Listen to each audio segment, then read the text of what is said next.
dogs would go and try to bite off the hamstrings of the horses. Zamindars in the south had revolted against the British. They used to use a native breed of dog called the Rajapalayam, which is still there, to attack the horses of the enemy. So these bite them at the knee so that the horses would get disabled. So maybe we have another story about attack dogs, where this is in the legends of Assam.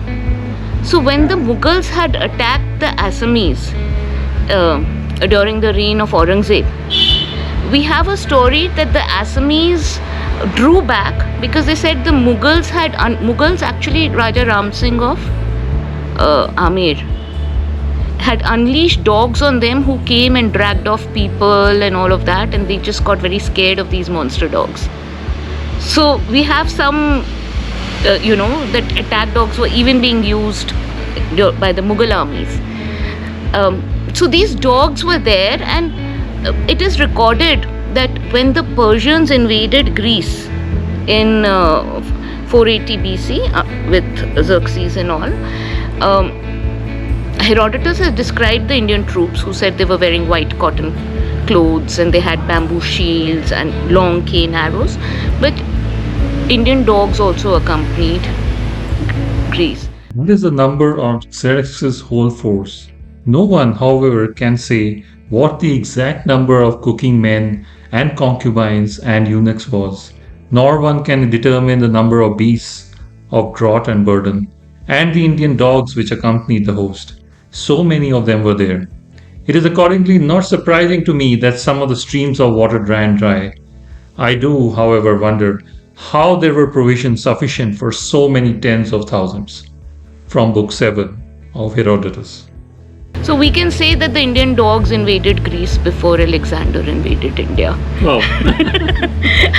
And when Alexander came here, one of the kings who submitted to him, one of the Indian kings, as tribute, gave him 150 dogs. So Alexander also took back Indian dogs.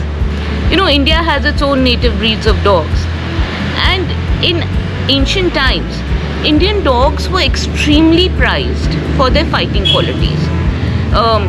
Though they shouldn't do it, but ancient Indian kings would make dogs fight with lions, or they'd make dogs fight with elephants. But the